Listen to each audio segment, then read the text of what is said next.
ادیب جو صحافت سے وابستہ تھے انہوں نے ایک مفادات ڈیٹ شروع کر دی، وہ ادبی ایڈیشنوں کی شکل میں ہو یا کسی اور شکل میں، کالم نگاری سے کے ذریعے، اور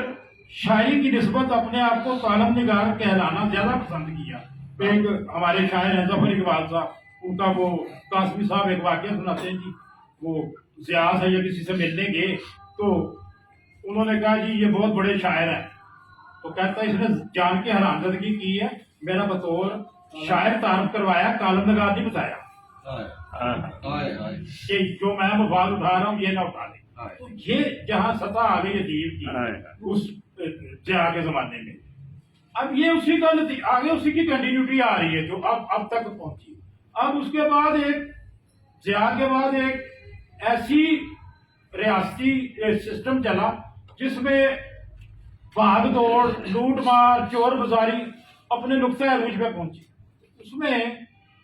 وہ لوگ جو کم تر درجے کی صلاحیتیں رکھتے تھے، وہ شاعر تھے، ادیب تھے۔ اچھا، اس میں دو تین طبقے محسوس کرتا ہوں۔ ایک وہ لوگ ہیں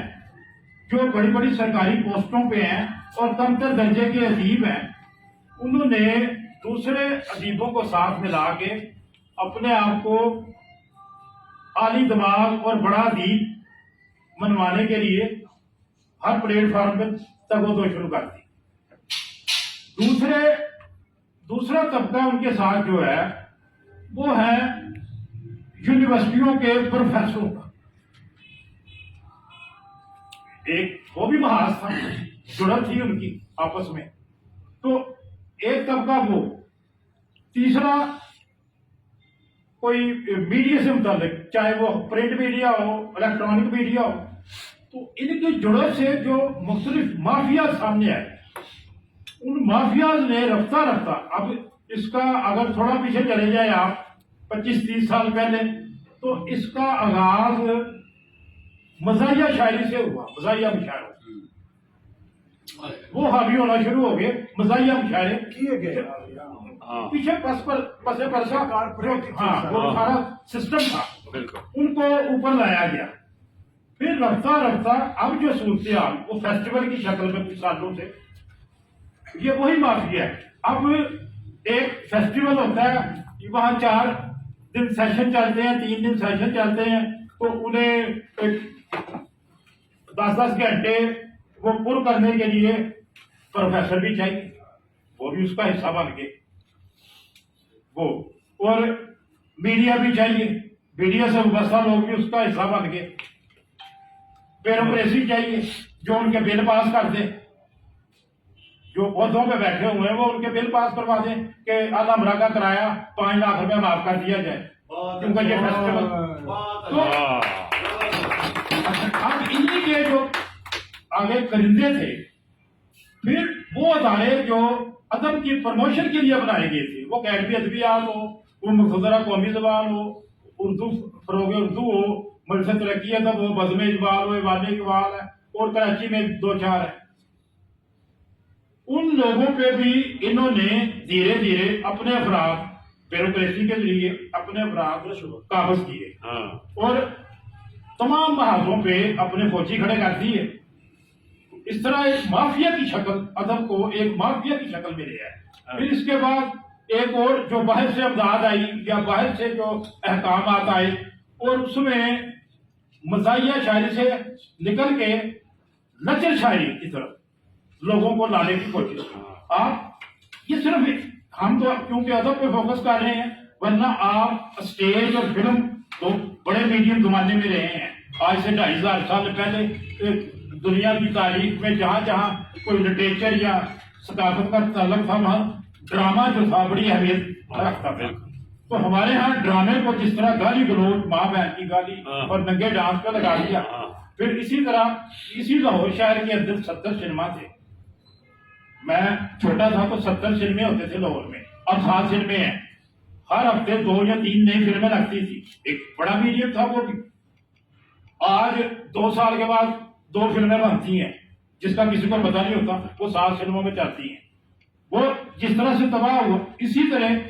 اب ادب بھی اسی جانب جا رہا ہے۔ مجھے لگتا ہے جس قسم کے مشاعرے اور جس قسم کی شاعری کو پروموٹ کیا جا رہا ہے، وہ دبئی میں جو 2-3 پارٹی ہیں، ابھی پچھلے دنوں ایک میں ادارے میں بیٹھا ہوا تھا، وہاں ایک بندہ آیا جو اسی قسم کے مشاعرے کو کروا رہا ہے یہاں آدم راہ میں، بڑے بڑے 3-4 اس نے مشاعرے کروائے، تو وہ 2-3 شاعروں سے ڈیل کر رہا تھا کہ بھی کیسے کیسے بلانے ہیں، اور میں نے جب دیکھا اسے بات اس کی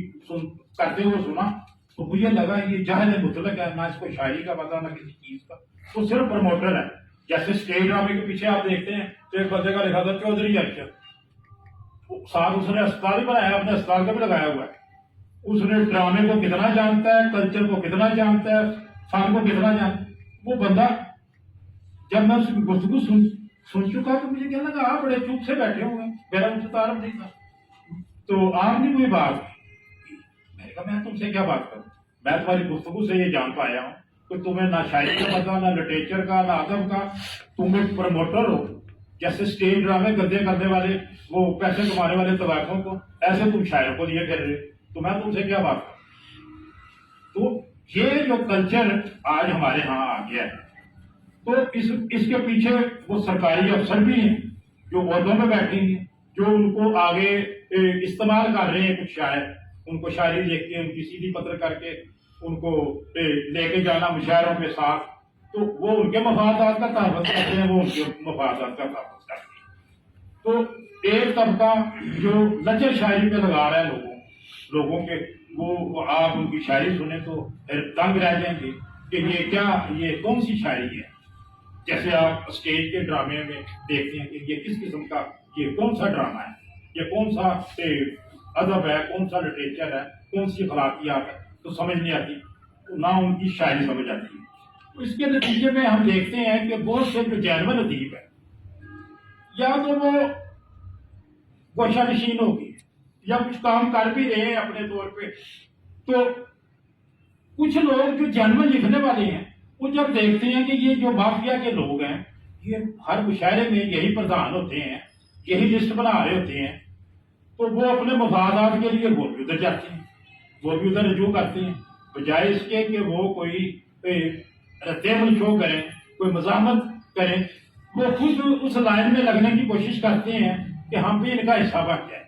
تو ظاہر ہے ایک اٹریکشن ہے پیسے کی، دوسری چیزوں کی، تو ایک رویہ یہ بھی ہے۔ تو میں سمجھتا ہوں کہ کسی قوم کو ہم انقلاب فرانس پڑھتے ہیں تو